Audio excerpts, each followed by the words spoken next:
ಸಲ ನೋಡಿ ಇವಾಗ ಆಯ್ತು, ಇವತ್ತು ಫೈನಲ್ ಡೇ, ಇವಾಗ 65 ಲಕ್ಷ ಖರ್ಚು ಮಾಡಿದ್ದೀರಿ.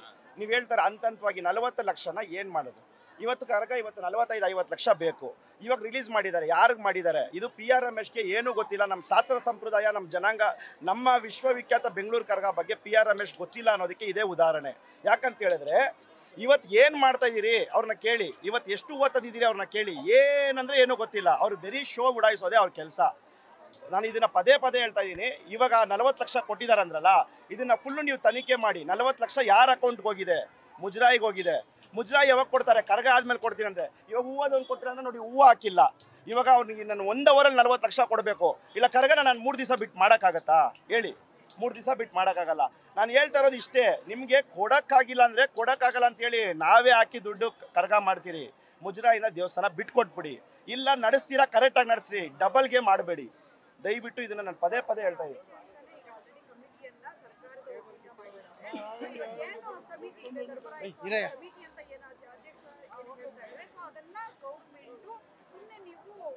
ಮೇಲ್ವಿಚಾರಣೆಯನ್ನ ಮಾತ್ರ ಮಾಡಿ ನಿಮಗೆ ಹಣದ ವ್ಯವಹಾರವನ್ನ ಕೊಡಲ್ಲ. ಆದ್ರೆ ಕಮಿಟಿ, ಮುಜರಾಯಿ ಕಮಿಟಿ ಏನಿದೆ ಅದೇ ವ್ಯವಹಾರವನ್ನ ನೋಡ್ಕೊಳ್ಳುತ್ತೆ, ಅವರೇ ನೋಡ್ಕೊಳ್ತಾ ಇದ್ದಾರೆ ಅಂತ ಖುದ್ದು ADCನೇ ಹೇಳಿದ್ದಾರೆ. ನಾವೇ ಹಣವನ್ನ ರಿಲೀಸ್ ಮಾಡಿದ್ವಿ, ಅದ್ರ ಜೊತೆಗೆ ನಮ್ಮ ಕಮಿಟಿಯ ಮೆಂಬರ್ಸ್, ಅಧಿಕಾರಿಗಳೆಲ್ಲರೂ ಕೂಡ ಮುಜರಾಯಿ ಇಲಾಖೆ ಮುಂದೆನೇ ಇದ್ದಾರೆ, ಅವ್ರು ನೋಡ್ಕೊತಾ ಇದ್ದಾರೆ. ಸರಿ, ಇವಾಗ ಕರ್ಪೂರ ಅನ್ಸಿದಾರಲ್ಲ, ಇಲ್ಲಿ ಅವ್ರೇನಾದ್ರೂ 1 ರೂಪಾಯಿ ಹಾಕಿದೀನಿ ಅಂತ ಹೇಳಿ ಬಂದು ಕರ್ಪೂರ ಅನ್ಸ್ಬಿಡಕ್ಕೆ ಹೇಳಿ, ನಾನು ಬೆಂಗಳೂರೇ ಬಿಟ್ಟು ಓಡೋಗ್ಬಿಡ್ತೀನಿ.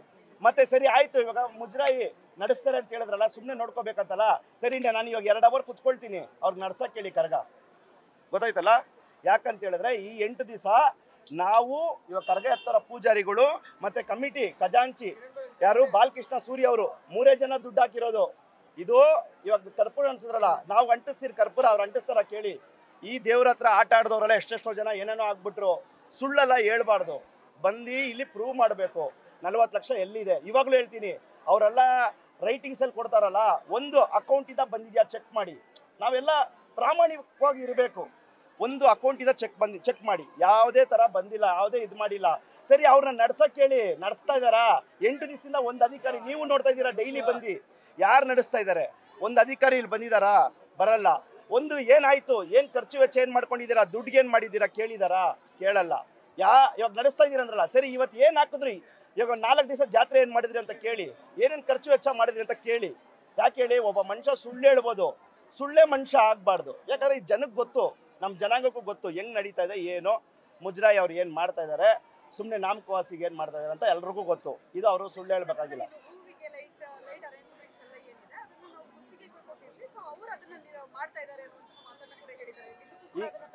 ಇಲ್ಲ, ಇಲ್ಲಿ ಕೇಳಿ, ಅದನ್ನು ಅಷ್ಟೇ ಒಂದು ಫೇಕ್ ಗುತ್ತಿಗೆ ಮಾಡಿದ್ದಾರೆ.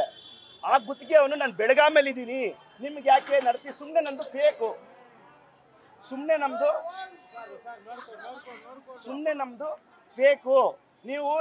ನಾವು ಗುತ್ತಿಗೆ ಪಡೆದಿಲ್ಲ, ನಾವು ಸುಮ್ಮನೆ ಟೆಂಡರ್ ತರ ಮಾಡಿದೀನಿ, ನೀವು ಮಾಡಿ ಅಂತಾರೆ. ಗೊತ್ತಾಯ್ತಾ ನಿಮಗೆ? ಗುತ್ತಿಗೆ ನಾಮಕವಾಸಿ, ಇದು ಕ್ಲಿಯರ್ ಆಗಿ ಹೇಳ್ತಾ ಇದೀನಿ. ಗುತ್ತಿಗೆ ನಾಮಕವಾಸಿ ಮಾಡಿದ್ದಾರೆ.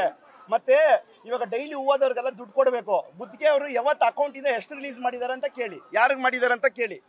ಯಾಕಂದ್ರೆ ಕ್ಲಿಯರ್ ಕಟ್ ಆಗಿ ಗೊತ್ತಾಗ್ತಾ ಇದೆ, ಇವರು ಗುತ್ತಿಗೆ ನಾಮಕವಾಸಿ ಮಾಡಿದ್ದಾರೆ, ಕಾನೂನು ರೀತಿ ಮಾಡ್ತೀನಿ ಅಂತ ಮಾಡವ್ರೆ. ಗುತ್ತಿಗೆಯಿಂದ ಎಷ್ಟು ಅಮೌಂಟ್ ರಿಲೀಸ್ ಆಗಿದೆ ತನಿಖೆ ಮಾಡಿ, ಗೊತ್ತಾಗ್ಬಿಡುತ್ತೆ. ಎಷ್ಟು ದುಡ್ಡು ರಿಲೀಸ್ ಆಗಿದೆ ನೋಡಿ, ಗೊತ್ತಾಗ್ಬಿಡುತ್ತೆ. ನಿನ್ನೆನೆ BBMP ಕಳಿಸಿದ್ದಾರೆ, ಸರಿನಾ? BBMPಯಿಂದ ಗುತ್ತಿಗೆ ಅವನಿಗೆ ಇನ್ನೂ ಹೋಗೇ ಇಲ್ಲ ದುಡ್ಡು. BBMPಯಿಂದ ಮುಜರಾಯಿಗೆ ಹೋಗಿದೆ, ಮುಜರಾಯಿಂದ ಗುತ್ತಿಗೆ ಅವ್ನಿಗೆ ಹೋಗಿಲ್ಲ. ಗುತ್ತಿಗೆ ಅವನಿಗೆ ಏನಂತ ಕೇಳಿ, ಏನು ಮಾಡಿದ್ಯಾ ಅಂತ ಕೇಳಿ, ಗುತ್ತಿಗೆ ಅವ್ರನ್ನ ಗೊತ್ತಿಲ್ಲ. ಎಲ್ಲಿದ್ಯಪ್ಪ ಅಂದ್ರೆ ಬೆಳಗಾಮೇಲೆ ಇದ್ದೀನಿ ಅಂತಾರೆ. ಏನಂದ್ರೆ ಸುಮ್ಮನೆ ನನ್ನ ನಾಮಕವಾಸಿ ಹಾಕಿದ್ದಾರೆ, ನನಗೆ ಗೊತ್ತಿಲ್ಲ ಅಂತಾರೆ. ಇದೆಲ್ಲ PRMS ಏನು ಗೊತ್ತು? PRMS ಜನನ ಇವತ್ತು ಮಿಸ್ಗೈಡ್ ಮಾಡ್ತಾ ಇದ್ದಾರೆ. ನಮ್ಮ ಜನಾಂಗಕ್ಕೆ ಗೊತ್ತು PRMS ಏನಂತ. ಇವು ಅಂದ್ರೆ ದೇವಾಲಯ ಆಡಳಿತ ಅಧಿಕಾರಿ. ಅವ್ರು ಒಳಗಡೆನೆ ಕೂತಿದ್ದಾರೆ, ಕೇಳಿ ನಮ್ಗಿನ್ನ ದುಡ್ಡು ಬಂದಿಲ್ಲ ಅಂತಾರೆ. ಗೊತ್ತಾಯ್ತಲ್ಲ ನಿಮಗೆ? ಮುಜರಾಯಿ ಇಲಾಖೆ ಸಚಿವರು ಹೇಳ್ತಾ ಇರುವಂತದ್ದು, ಅವರಿಗೆ ಅಕೌಂಟಿಗೆ ದುಡ್ಡು ಹೋಗಬಾರ್ದು ಅಂತ ನಾವೇ, ಅಂದ್ರೆ ಅಕೌಂಟಿಗೆ ನಾವು ಹೇಳಿದಿರಿ, ನಮ್ಮ ಅಕೌಂಟಿಗೆ ಬೇಡ, ನೀವು ಕರ್ಗ ಮಾಡೋರಿಗೆ ಕೊಡಿ ಅಂತ. ಯಾಕಂತ ಹೇಳಿದ್ರೆ PRMS ಅಲಿಗೇಷನ್ ಮಾಡ್ತಾ ಇದ್ರು. ನಾವ್ ಹೇಳಿದ್ರಿ ನಮಗೆ ಸುತುತ್ರವಾಗಿ ಕರ್ಗ ಆಗ್ಬೇಕು. ನಾವ್ ಹೇಳಿದ್ರಿ, ಕೋರ್ಟಲ್ಲೇ ಹೇಳಿದಿರಿ, ನಮಗೆ ದುಡ್ಡು ಬೇಡ, ನೀವು ಮುಜರಾಯಿ ಅಕೌಂಟ್ ಕೊಡಿ. ನಮಗೆ ಆ ಟೈಮ್ಗೆ ಯಾರ್ಯಾರು ಹೂವಾದವ್ರು, ಈಗ ನೋಡಿ ಹೊಸಬ್ರನ್ನ ಕೊಟ್ಬಿಟ್ಟು ನೀವು ದೇವ್ರಿಗೆ ಹೂವು ಕೊಡಿ ಅಂದ್ರೆ ಅವ್ರಿಗೆ ಗೊತ್ತಾಗಲ್ಲ. ಇವಾಗ ಯಾರಿಗೋ ಗುತ್ತಿಗೆ ಕೊಟ್ಬಿಟ್ಟು ದೇವ್ರಿಗೆ ಹೂವು ಕೊಡಿ ಅಂದ್ರೆ ಗೊತ್ತಾಗಲ್ಲ, ಲೈಟಿಂಗ್ ಸಾಕು ಅಂದ್ರೆ ಗೊತ್ತಾಗಲ್ಲ. ಇಲ್ಲಿ ಅವಾಗಿಂದ ಯಾರ್ಯಾರು ಏನೇನು ಮಾಡ್ಕೊಂಬಂದವರು ಅವ್ರಿಗೆ ಗೊತ್ತಿರೋದು. ಅವ್ರನ್ನ ಮಾಡಕ್ಕೆ ಇಲ್ಲಿ ಯಾರು ಕೊಟ್ಟಿದ್ದಾರೆ ಅಂತ ನಿಮಗೆಲ್ಲ ಡೀಟೇಲ್ಸ್ ಗೊತ್ತಾಗ್ಬಿಡುತ್ತೆ. ಇನ್ನ ಗುತ್ತಿಗೆ ಅವ್ರಿಗೆ ಗುತ್ತಿಗೆ ಅವ್ರಿಗೆ ಇಲ್ಲಿ ಏನೇನ್ ಮಾಡಿದಿರಂತ ಕೇಳಿ. ಗುತ್ತಿಗೆ ರಾಜು ಅಂತ ತಗೊಂಡಿರೋದು, ಅವ್ರನ್ನ ಕೇಳಿ ಏನೇನ್ ಮಾಡಿದಾರಂತ. ಅವ್ರಿಗೆ ನಿಮ್ಗೆಲ್ಲ ಅವ್ರ ಬಂಡವಾಳ ಬಯಲಾಗ್ಬಿಡುತ್ತೆ.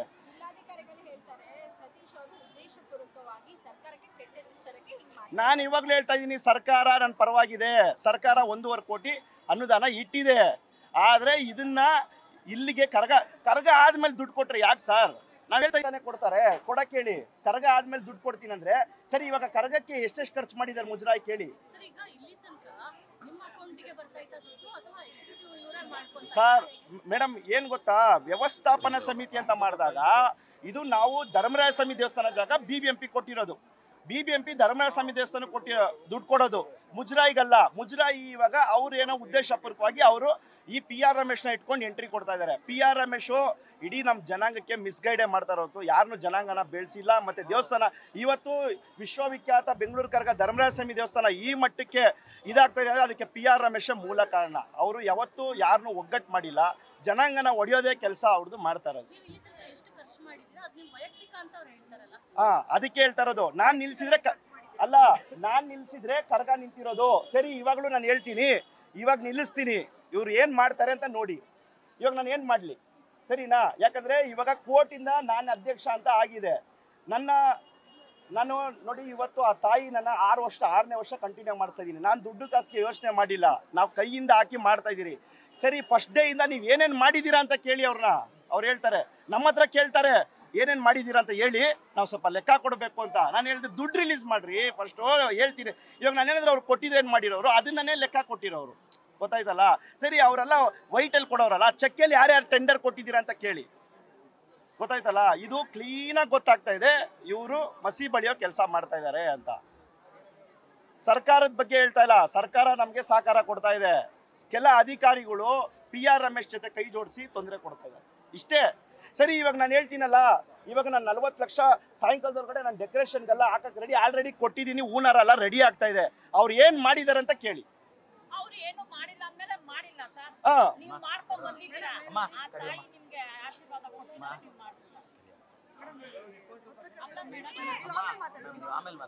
ನೀವು ಮಾತಾಡಿ, ನಿಮ್ಗೊಂದು ಭೇಟಿ ಕೊಡ್ತೀವಿ, ಮಾತಾಡಿ.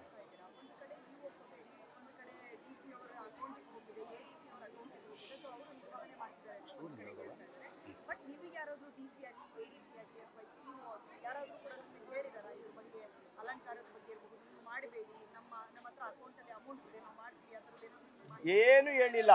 ಇದನ್ನ ತಹಸೀಲ್ದಾರು EO ಹೇಳ್ತಾರೆ, ನೀವು ಮಾಡಿ, ನಿಮಗೆ ಸಂಪ್ರದಾಯ ಗೊತ್ತು, ನಮಗೆ ಗೊತ್ತಿಲ್ಲ. ಸುಮ್ಮನೆ ನಾಮಕಾವಾಸಿಗೆ ಒಬ್ಬನ ಟೆಂಡರ್ ಅಂತ ರೆಡಿ ಮಾಡಿದೀರಿ, ಅವ್ರು ಮಾಡ್ಕೊಂಡು ಹೋಗ್ತಾರೆ. ADCನೂ ಹೇಳಿದ್ದಾರೆ ನನ್ನ ಕರೆದಿ ಮೀಟಿಂಗಲ್ಲಿ, ನೀವು ಮಾಡಿ. ADC ಜಗದೀಶ್ ಅವರು, ನೀವು ಮಾಡಿ, ನಮಗೆ ಇದ್ರ ಬಗ್ಗೆ ಗೊತ್ತು, ನಿಮ್ಮ ಸಂಪ್ರದಾಯನೇ ನಮ್ಗೆ ಗೊತ್ತಿಲ್ಲ, ನೀವು ಮಾಡಿ, ನಾವು ನಿಮ್ಗೆ ದುಡ್ಡು ಕೊಡ್ತೀರಿ ಅಂತ ಹೇಳಿದ್ದಾರೆ. ನಾನು ಇದ್ರ ನಂಬಿಕೆ ಮೇಲೆನೆ ಇವತ್ತು ತನಕ ಮಾಡ್ಕೊಂಡ್ ಬಂದಿದ್ದೀನಿ. ಇವತ್ತು ನಾನು ಮಾಡಲ್ಲ ಅಂತ ಇಲ್ಲ, ಇವತ್ತು ನಾನು ಮಾಡ್ತಾ ಇದ್ದೀನಿ ಜಾತ್ರೆ. ಇದು ನಾವು ಧ್ವಜಾರೋಹಣ ದಿವಸ ಹೇಳಿದ್ದು. ನಾನು ಧ್ವಜಾರೋಹಣ ದಿವಸನೇ ನಾವು ಸ್ಟಾಪ್ ಮಾಡಿಬಿಡ್ತೀರಿ. ಇಲ್ಲ, ಡೈರೆಕ್ಟ್ ಆಗಿ ಮೀಟಿಂಗ್ DC ಆಫೀಸಲ್ಲಿ ಕರೆದು ಹೇಳಿದ್ದು. ನಾವು ಅವತ್ತು ಹೇಳಿದ್ರಿ ಧ್ವಜಾರೋಹಣ ದಿವಸನೇ ನಾವು ಮಾಡಲ್ಲ, ಇದನ್ನ ನಾವು ಸ್ಟಾಪ್ ಮಾಡಿಬಿಡ್ತೀರಿ ಅಂದಾಗ, ನೀವು ಮಾಡಿ, ನೀವು ವಂಶ ಪರಂಪರೆಯಿಂದ ಮಾಡ್ಕೊಂಡ್ ಬಂದಿದ್ದೀರಾ, ನಿಮ್ಗೆಲ್ಲ ಗೊತ್ತು. ನಿಮ್ಗೆ ಯಾಕೆ ನಾವು ಸುಮ್ಮನೆ ನಾಮಕಾವಾಸಿಗೆ ಒಬ್ಬರನ್ನ ಟೆಂಡರ್ನ ಅಂತ ರೆಡಿ ಮಾಡಿದ್ದೀರಿ, ಅವ್ರು ಟೆಂಡರೇ ಅಲ್ಲ. ನೀವು ಮಾಡಿ, ನಾವು ನಿಮಗೆ ಸಹಕಾರ ಕೊಡ್ತೀರಿ, ನೀವು ನಮಗೆ ಸಹಕಾರ ಕೊಡಿ. ನಾವು ಹೇಳ್ತೀರಿ, ಆ ತಾಯಿ ಮೇಲೆ ಆಣೆ ಮಾಡಿ ಹೇಳ್ತೀರಿ, ನಿಮಗೆ ನಾವು ದ್ರೋಹ ಮಾಡಲ್ಲ ಅಂತ. ಆ ನಂಬಿಕೆ ಮೇಲೆ ನಾವು ಇವತ್ತು 65 ಲಕ್ಷ ಇದನ್ನ ಹೇಳಿದ್ದಾರೆ. ಇವತ್ತು ನಾನು ಹೇಳ್ತೀನಿ ನೋಡಿ, ಕರಗ ಎತ್ತೋ ಪೂಜಾರಿಗಳು ಇದುವರೆಗೂ ಅವರು ಮೀಡಿಯಾಗೆ ಬಂದಿಲ್ಲ. ಇದಕ್ಕೆ ಬೇಕಾದ್ರೆ ಬರಕ್ಕೂ ರೆಡಿ ಇದ್ದಾರೆ ಅವರು. ಯಾಕಂದ್ರೆ ಅವರು 20 ಲಕ್ಷ ಹಾಕಿದ್ದಾರೆ, ನಾವು 20 ಲಕ್ಷ ಹಾಕಿದಿರಿ, ಇವ್ರು 20 ಲಕ್ಷ, 3 ಜನ ಹಾಕಿರೋದು. ಮತ್ತೆ ಇನ್ನೊಂದು ನಾನು ನೋಡಿ ಅಲ್ಲಿ ಬೋಲ್ಡೇ ಹಾಕ್ಸಿದ್ದೀನಿ. ಯಾಕೆ ಗೊತ್ತಾ, ಇವರು ಜನಾಂಗಕ್ಕೆ ಮಿಸ್ಗೈಡ್ ಮಾಡ್ತಾರೆ. ಯಾರು ದೇವಸ್ಥಾನ ಹೆಸರಲ್ಲಿ ಕಲೆಕ್ಷನ್ ಮಾಡಬಾರ್ದು, ಎಲ್ಲ EO ಹೆಸರು EO ಅಕೌಂಟ್ಗೆ ಹೋಗ್ಲಿ. ಬೇಕಾದ್ರೆ ಯಾರನ್ನ ಕಲೆಕ್ಷನ್ ಮಾಡಿದ್ರೆ ಯಾರು ಯಾಕಂದ್ರೆ ಅದನ್ನು ಸುಳ್ಳು ವದಂತಿಗಳು ಎಬ್ರಿಸ. ನಮ್ಗೆ ಯಾರನ್ನ 5,000 ರೂಪಾಯಿ ಕೊಡಕ್ಕೆ ಬಂದ್ರೆ ನಮಗೆ ಕೊಡಬೇಡಿ, ನೀವು ಹೋಗಿ ಮುಜರಾಯಿ ಕೊಡಿ ಅಂತೀರಿ. ಇದಕ್ಕೆ ಹೇಳ್ತೀನಿ, ಕಳೆದ ವರ್ಷನೂ ಮಾಡಿರೋದು ಮುಜರಾಯೇ, ನಾವಲ್ಲ, ಮುಜರಾಯೇ ಮಾಡಿರೋದು. ಅಕ್ಟೋಬರ್ ಅಲ್ಲಿ 40 ಲಕ್ಷ ಬ್ಯಾಲೆನ್ಸ್ ಕೊಡ್ತಾರೆ. ಯಾರಿಗೆ? ನಾವು ಹಾಕಿದ್ರಲ್ಲ 60 ಲಕ್ಷ, ಇವ್ರು ಕೊಟ್ಟಿಲ್ಲ. 40 ಲಕ್ಷದಲ್ಲಿ ಇವರು 1.5 ಕೋಟಿ ಬಜೆಟ್ ಅಲ್ಲಿ ಅಂತ ಇಡ್ತಾರೆ. 40 ಲಕ್ಷ ಕೊಟ್ಬಿಟ್ಟು ಇನ್ನ ಅದೆಲ್ಲ ತೆಗಿರಿ. ನಾವೇ ಹೇಳ್ತಾ ಇದೀರಲ್ಲ, ಮಾಡಿ. ಇವಾಗ ನೋಡಿ, ಇದು ವಿಶ್ವವಿಖ್ಯಾತ ಬೆಂಗಳೂರು ಕರಗ. ನಾವು ದುಡ್ಡುಗೆಲ್ಲ ನಾವು ಭಯ ಪಡಲ್ಲ. ಯಾಕಂತ ಹೇಳಿದ್ರೆ ನಮಗೆ ಕೋರ್ಟ್ ಆರ್ಡರ್ ಇದೆ, ಹೈಕೋರ್ಟ್ ಡೈರೆಕ್ಷನ್ ಇದೆ. ನಾವೇ ವ್ಯವಸ್ಥಾಪನಾ ಸಮಿತಿ ಇಒ ಅವ್ರು ಕ್ಲಿಯರ್ ಆಗಿ ಹೇಳಿದ್ದಾರೆ, ವ್ಯವಸ್ಥಾಪನಾ ಸಮಿತಿ ಇಒನೇ ನಡೆಸಬೇಕು ಅಂತ. DC ಅಕೌಂಟ್ಗೆ ನಿನ್ನೆ ಇಒ ಅಕೌಂಟ್ಗೆ ದುಡ್ಡು ಬಂದಿಲ್ಲ, ಇದು ಹೇಳ್ತೀನಿ ನೋಡಿ. DC ಅಕೌಂಟ್ಗೆ ದುಡ್ಡು ಹೋಗಿರೋದು, ಇದೂ ಅಫೆನ್ಸೇ. ಕೋರ್ಟ್ಗೆ ಇವರು ಮಿಸ್ಗೈಡ್ ಮಾಡಿದ್ದಾರೆ. ಇಒ ಅಕೌಂಟ್ಗೆ ದುಡ್ಡು ಹಾಕಬೇಕು. ನಾವೇ ಹೇಳಿದಿರಿ ಇಒ ಅಕೌಂಟ್ಗೆ ಹಾಕಿ ಅಂತ, ಇವರು DC ಅಕೌಂಟ್ಗೆ ಹಾಕಿದ್ದಾರೆ. DC ಎಂಟ್ರಿಫೇರ್ ಆಗಂಗಿಲ್ಲ. ವ್ಯವಸ್ಥಾಪನಾ ಸಮಿತಿ ಮತ್ತೆ ಇವರು ಯಾರು ಇಒ ಇಬ್ಬರೇ ಮಾಡ್ಬೇಕಂತ ಕೋರ್ಟ್ ಆರ್ಡರ್ ಇದೆ, ಗೊತ್ತಾಯ್ತಲ್ಲ. ಇದು ಕಂಪ್ಲೀಟು. ಇವಾಗಲೂ ನಾನು ಹೇಳ್ತೀನಿ, ನನಗೆ ಜಾತ್ರೆ ನಿಲ್ಸಕ್ಕೆ, ಯಾಕಂದ್ರೆ ನಮ್ಗೆ ಇದು ಬಿಟ್ರೆ ಬೇರೆ ಏನಿಲ್ಲ. ನಮ್ಗೆ ಕರಗ ಬಿಟ್ರೆ ನಮ್ಗೆ ಜೀವ. ಅದಕ್ಕೋಸ್ಕರ ನಾವು ಕೈಯಿಂದ ಹಾಕೊಂಡು ಮಾಡ್ತಾ ಇದೀರಿ. ನೀವು ಮಾತಾಡ್ಬೇಡಿ. ನಾವು ಇದು ನಮ್ಮ ಜೀವ. ಇವತ್ತೊಂದು ದಿವಸ ನಿಲ್ಲಿಸ್ಬಿಟ್ರೆ ಮತ್ತೆ ಚೈತ್ರ ಪೌರ್ಣಮಿಗೆ ಬರೋ ವರ್ಷ ತನಕ ಕಾಯ್ಬೇಕು. ದುಡ್ಡಿಗೆ ಬೇಕಾದ್ರೆ ಯಾವಾಗ ಬೇಕಾದ್ರೂ ಸಂಪಾದನೆ ಮಾಡ್ಬೋದು. ಇದಕ್ಕೋಸ್ಕರ ನಾನು ಬರೋ ವರ್ಷ ತನಕ ಕಾಯಕ್ಕಾಗತ್ತಾ ಹೇಳಿ? ನಾವು ಎಲ್ಲ ರೈಟಿಂಗ್ಸಲ್ಲಿ ಇದೆ ಪ್ರತಿಯೊಂದು. ಇವ್ರು ಏನು ಕೊಟ್ಟಿದ್ದಾರೆ, ಏನು ಮಾಡಿದ್ದಾರೆ, ಏನು ಕೊಟ್ಟಿಲ್ಲ ಇಲ್ಲಿ. ಇದಕ್ಕೆ PR ರಮೇಶ್ ಮೈನ್ ಪಿತೂರಿ ಮಾಡ್ತಾ ಇರೋದು. PR ರಮೇಶ್ ನೀವೆಲ್ಲ ಇವಾಗ ಕ್ಲಿಯರ್ ಒಂದು ಚಿಕ್ಕ ಮಕ್ಳಿಗೂ ಗೊತ್ತು ಇಲ್ಲಿ ಏನು ಆಗ್ತಾ ಇದೆ ಏನು ಅಂತ. ಸರಿ, ಇವಾಗ ಹೇಳ್ತೀನಲ್ಲ, ಇವತ್ತು ಸಂಜೆಗೆ ಏನೇನು ಹೂ ಹಾಕ್ಬೇಕಂತ PR ರಮೇಶ್ಗೆ ಕೇಳಿ. ಪೂಜಾರಿ ನನ್ನ ನಿಲ್ಲಿಸ್ತೀನಿ, ಕರಗ ಎತ್ತೋ ಪೂಜಾರಿ ಹೇಳ್ತಾರೆ. ಆ ತಾಯಿ ಇವಾಗ ಅವ್ರ ಮೈ ಮೇಲೆ ಇದೆ, ಅವ್ರು ಹೇಳ್ತಾರೆ. ಪಾಪ ಅವರು ಬೆಳಿಗ್ಗೆ ಹೇಳ್ತಾರೆ, ಅಧ್ಯಕ್ಷರೇ ನನ್ನ ಗರ್ಭಗುಡಿ ಎಲ್ಲ ನಾನೇ ಅಲಂಕಾರ ಎಲ್ಲ ಮಾಡ್ತಾ ಇದ್ದೀನಿ, ₹1 ಬಂದಿಲ್ಲ ನನಗಿಲ್ಲ ಅಂದ್ರೆ ಇವತ್ತು ಅಲಂಕಾರ ಮಾಡೋಕ್ಕಾಗಲ್ಲ ಅಂತ. ಪಾಪ ಅವ್ರ ಕೈಯಿಂದ 14 ಲಕ್ಷ ಹಾಕಿ ಇವತ್ತು 6 ಲಕ್ಷ ಅಲಂಕಾರ ಕೊಟ್ಟವ್ರೆ. ಇದು ಇತಿಹಾಸದಲ್ಲೇನೆ ಪೂಜಾರಿ, ಕರಗ ಎತ್ತೋ ಪೂಜಾರಿ ದುಡ್ಡು ಹಾಕಿಲ್ಲ. ಇದು ಫಸ್ಟ್ ಟೈಮ್. ಏನಕ್ಕೆ ಅಂತ ಹೇಳಿದ್ರೆ ಕರಗ ಸುತುತ್ರವಾಗಲಿ, ಯಾವುದಕ್ಕೂ ಇದಾಗಬಾರ್ದು, ನಮಗೆ ದುಡ್ಡು ಬರುತ್ತೆ ಅಂತ. ಇವ್ರು ಈ ಥರ ಗೇಮ್ ಆಡ್ತಾರಂತ ನಮಗೆ ಗೊತ್ತಿಲ್ಲ. ಹೋದ ವರ್ಷನೂ ಅಷ್ಟೇ 1.5 ಕೋಟಿ ನೋಡಿ, ಅವ್ರು ಹೇಳ್ತಾರಲ್ಲ 1.5 ಕೋಟಿ. ಹೋದ್ಸಲ ಹಿಂಗೆ ಹೇಳಿದ್ರು, ನೀವು ಹಾಕಿ ದುಡ್ಡು, ನೀವು ವ್ಯವಸ್ಥಾಪನಾ ಸಮಿತಿ, ನಾವು ನಿಮಗೆ ಕೊಡ್ತೀರಂತ. ಇಲ್ಲೆಲ್ಲ ಕ್ಯಾಶಲ್ಲೇ ಕೊಡಬೇಕು. ಆಮೇಲೆ ಹೇಳ್ತಾರೆ ಚೆಕ್ಕಲ್ಲಿ ಕೊಡಿ ಅಂತ. ಯಾವಾಗ? ಅಕ್ಟೋಬರ್ 3ನೇ ತಾರೀಕು. ಎಲ್ಲ ರೈಟಿಂಗ್ಸಲ್ಲಿದೆ. ಅಕ್ಟೋಬರ್ 3ನೇ ತಾರೀಕು ಕೊಡ್ತಾರೆ. ಕರಗ ಆಗೋದು ಯಾವಾಗ? ಏಪ್ರಿಲಲ್ಲಿ. ಇದು ಜನಾಂಗಕ್ಕೆ ಗೊತ್ತಿಲ್ಲ. ಇವತ್ತು ಇಷ್ಟಾದ್ಮೇಲೆ ಏನಕ್ಕೆ ಬಂದಿದ್ದೀನಿ ಅಂದರೆ, ಜನಾಂಗ ಇದನ್ನ ಮಿಸ್ಗೈಡ್ ಮಾಡ್ತಾನೆ ಇದ್ದಾರೆ. ಜನಾಂಗಕ್ಕೆ ನಾನು ಇಷ್ಟೇ ಹೇಳ್ತೀನಿ, ನಿಮ್ಮ ದುಡ್ಡು ನಮಗೆ ಬೇಡ. ನಾವು 10 ಮನೆ ತನ ಹಾಕಿದ್ರೆ ನಾವು ಕರಗ ನಡೆಸ್ತೀರಿ. ನಿಮ್ಮ ದುಡ್ಡು ನಮಗೆ ಬೇಡವೇ ಬೇಡ. 10 ಮನೆ ತನ ಸಾಕು, ನಾವು ಕರಗ ನಡೆಸ್ತೀರಿ. ಇಲ್ಲ ಆಗಲ್ಲ ಅಂದ್ರೆ ಬಿಟ್ಕೊಟ್ಬಿಡಿ. ನಮ್ಮ ದೇವಸ್ಥಾನ ಆಸ್ತಿ ಬೇಕು. ಇವತ್ತು ನಾವು ಈ ದೇವಸ್ಥಾನ ಯಾವ ಮಟ್ಟಕ್ಕೆ ತೊಗೊಂಡೋಗ್ಬೋದಾಗಿತ್ತು ಗೊತ್ತಾ? ನಮ್ಮ ದೇವಸ್ಥಾನ ಆಸ್ತಿ ಬೇಕು ಇವ್ರಿಗೆ, ನಮ್ಮ ಜನಾಂಗ ಬೇಕು, ಇದು ಬೇಕು. ಆದರೆ ಕರಗಕ್ಕೆ ಇವ್ರ ಹತ್ರ ನಾವು ಭಿಕ್ಷೆ ಬಿಡಬೇಕಾ? ನಾವು 10 ಮನೆ ತನ ಹಾಕಿದ್ರೆ ದುಡ್ಡು ಹಾಕ್ತೀರಿ ನಾವು ಕರಗಕ್ಕೆ. ಇವಾಗಲೂ ಹೇಳ್ತೀರಿ, ಅವ್ರು ಕೊಡಲ್ಲ ಅಂತ ಒಂದು ಮಾತು ಹೇಳಿ ನಾವು ಬಿಟ್ಬಿಡ್ತೀರಿ. ಬೇಡ, ಅವ್ರು ನಮ್ಮ ಮುಜರಾಯಿಂದ ನಮ್ಮ ದೇವಸ್ಥಾನ ಬಿಡಿಸ್ಕೊಡಕ್ಕೆ ಹೇಳಿ. ನಮ್ಗೆ ಮುಜರಾಯಿ ದುಡ್ಡೇ ಬೇಡ. ನಮ್ಮ ದೇವಸ್ಥಾನ ಉಂಡಿ ದುಡ್ಡು ಬೇಕು, ನಮ್ಮ ದೇವಸ್ಥಾನ ಬಾಡಿಗೆ ದುಡ್ಡು ಬೇಕು, ನಮ್ಮ ದೇವಸ್ಥಾನ ಅಂಗಡಿ ದುಡ್ಡು ಬೇಕು. ಕರಗ ನಡೆಸೋದಕ್ಕೆ ಇವ್ರು ಭಿಕ್ಷೆಗೆ ಹಾಕ್ದಂಗೆ ಹಾಕ್ತಾರೆ. ನಮಗೆ ಬೇಡವೇ ಬೇಡ. ನಾವೇ ಎಲ್ಲ ಉಚಿತವಾಗಿ ಕೊಡ್ತೀರಿ ಅಂತ ಎಲ್ಲ ಮಾಡ್ತಾ ಇದ್ದೀರಿ. ಇವ್ರ ದುಡ್ಡು ನಮ್ಗೆ ಹಾಕ್ಬೇಕು? ಇವ್ರಿಗೆ ಮಾಡಕ್ಕೆ ಯೋಗ್ಯತೆ ಇಲ್ವಾ? ಬಿಟ್ಬಿಡಿ. ಇಲ್ಲ ನಾವು ಮಾಡ್ಕೊಂಡು ಹೋಗ್ತೀರಿ. ಇಲ್ಲ ನೀವು ಮಾಡ್ತೀರಾ, ಮುಂದೆ ನಿಂತ್ಕೊಂಡು ಮಾಡ್ರಿ. ಎರಡೂ ಆಗ್ದಿರಾ ಎಲ್ಲೆಲ್ಲೋ ಸಣ್ಣ ಊರುಗಳಲ್ಲೆಲ್ಲ ಜಾತ್ರೆಗಳು ನಡೆಸ್ತಾರೆ ಅವ್ರ ಕೈಯಿಂದ ಹಾಕೊಂಡು. ಎಷ್ಟೋ ಸುತುತ್ರವಾಗುತ್ತೆ. ಇಲ್ಲಿ ಇಷ್ಟೆಲ್ಲ ಏನಕ್ಕೆ? ಇಷ್ಟೆಲ್ಲ ಈ ತಾಯಿ ಸತ್ಯವಂತೆ ಆಗಿ ಇಷ್ಟೆಲ್ಲ ಯಾಕೆ ಬೇಕು? ಈ ಸಣ್ಣ ದುಡ್ಡು ವಿಷಯಕ್ಕೋಸ್ಕರ ಒಂದು ನೀವು ಮಾಡ್ರಿ, ಇಲ್ಲಾಂದ್ರೆ ನಮ್ಮನ್ನ ಮಾಡಕ್ ಬಿಡ್ರಿ. ಯಾಕೆ ಮಿಸ್ಗೈಡ್ ಮಾಡ್ತೀರಾ ಜನಾಂಗಕ್ಕೆ? ಇವತ್ತು ನಾನು ಪ್ರೆಸ್ ಮೀಟ್ ಮಾಡಿದ್ದು ಪ್ರತಿಯೊಂದು ಇದು ಗೊತ್ತಾಗಬೇಕು ಜನಾಂಗಕ್ಕೆ. ಯಾಕಂದ್ರೆ ಸ್ವಲ್ಪ ಜನ ಗೊತ್ತಿಲ್ಲ. ಏನೋ 1 ತಿಂಗಳು ಮುಂಚೆ ಪೇಪರಲ್ಲಿ ಬಂದ್ಬಿಡುತ್ತೆ, ಏನೋ ಕರಗಕ್ಕೆ 1.5 ಕೋಟಿ ಅಂತ. ಯಾರಿಗೂ ಗೊತ್ತಾಗಲ್ಲ. ಆಮೇಲೆ ನನ್ನ ಕಿವಿಗೆ ಬೀಳುತ್ತೆ 1.5 ಕೋಟಿ ಬಂದ್ಬಿಟ್ಟಿದೆ ನೋಡಿ, ಇದು ಮಾಡಿಲ್ಲ ಅದು ಮಾಡಿಲ್ಲ. ಇವಾಗ ಇಷ್ಟೊತ್ತಾಗಿ ಹೂ ಹಾಕಿ, ಸ್ವಲ್ಪ ಜನಕ್ಕೆ ಗೊತ್ತೇ ಇರಲ್ಲ, ಇಷ್ಟೊತ್ತಾಗಿ ಹೂ ಹಾಕಿಲ್ಲ. 1.5 ಕೋಟಿ ಇಟ್ಕೊಂಡು ಏನು ಮಾಡ್ತಾನೆ ಇವನು? ಇಲ್ಲಿ ಏನೇನಾಗಿದೆ ಅಂತ ಗೊತ್ತಾಗಬೇಕು. ಯಾಕಂದ್ರೆ ನಾನು ಸತ್ಯವಾಗಿರೋದಕ್ಕೆ ನಾನು ಓಪನ್ ಆಗಿ ಮಾತಾಡ್ತೀನಿ. ಯಾರನ್ನ ಮಾತಾಡ್ಲಿ ನೋಡೋಣ. ಇಷ್ಟೊತ್ತಿಗೆ ಆಗ್ಬೇಕಾಗಿತ್ತು. ಇವಾಗ ನೋಡಿ, ಕರ್ಪೂರ ಸೇವೆ ನನಗೆ ಭಯ. ಯಾಕಂದ್ರೆ ಯಾರಿಗೆ ಹೆಚ್ಚು ಕಮ್ಮಿ ಆದ್ರೂ ನನ್ನ ಮೇಲೆ ಫೇರ್ ಆಗುತ್ತೆ. ಇವಾಗ ನಾನು ಹೋಗ್ಬಿಟ್ಟು 30 ಲಕ್ಷ ರೆಡಿ ಮಾಡಿ ಹೂವದವ್ನು ಕೊಟ್ಟು ನಾನು ನೈಟ್ ಒಳಗಡೆ ರೆಡಿ ಮಾಡಿಸ್ಬೇಕು. ಇವಾಗ ಮಾಡ್ಸಕ್ ಕೇಳಿ, ನೈಟ್ ವೀರ್ ಕುಮಾರ್ ಒಂದು ಹೂನಾರ ಇದೆಯಾ ಕೇಳಿ. ಇವಾಗ ನಾನು ರೆಡಿ ಮಾಡಿಸ್ಬೇಕು. ನಾವು ಬಿಡೋಕ್ಕಾಗಲ್ಲ. ಜಾತ್ರೆ ನನಗೆ ಕೋರ್ಟ್ ಇದೆ, ಹೈಕೋರ್ಟ್ ಇದೆ. ಅವ್ರು ಒಂದು ಹೇಳಿದ್ದಾರೆ 1.5 ಕೋಟಿ ಖರ್ಚು ವೆಚ್ಚ ಮಾಡಲೇಬೇಕು ಅಂತ. 1.5 ಕೋಟಿ ಬಜೆಟಲ್ಲಿ ಏನಕ್ಕೆ ಇಟ್ಟರು? ಕರಗಕ್ಕೆ ಅಂತ ಇಟ್ಟಿದ್ದಾರೆ. ಅದನ್ನ ಖರ್ಚು ವೆಚ್ಚ ಇವತ್ತು ಲಾಸ್ಟ್ ಡೇ, ಫೈನಲ್ ಡೇ, 9 ದಿವಸ ಮಾಡಿದ್ದೀರಿ. ₹1 ಖರ್ಚು ಮಾಡಿಲ್ಲ 1.5 ಕೋಟಿನಲ್ಲಿ. ಯಾರು ಫೇಕ್ ಅಂತ ಗೊತ್ತಾಗ್ತಾ ಇದೆಯಲ್ಲ. ಎಲ್ಲಿ ಹೋಗ್ತಾ ಇದೆ ದುಡ್ಡು? ನಮ್ಮ ಕೈಯಿಂದ ಹೋಗ್ತಾ ಇದೆ ದುಡ್ಡು. ಇವ್ರು ಇನ್ನೆಷ್ಟು ಮಿಸ್ಗೈಡ್ ಮಾಡ್ತಾರೆ ಜನಕ್ಕೆ. ಇವ್ರಿಗೆ ಆಗಲ್ವಾ? ಬಿಟ್ಬಿಡ್ರಿ, ನಾವು ಹಾಕೊಂಡು ಮಾಡ್ತೀರಿ. ಇಲ್ಲ ಮಾಡ್ತೀರಾ ಮಾಡ್ರಿ, ಇಷ್ಟೇ ಹೇಳೋದು.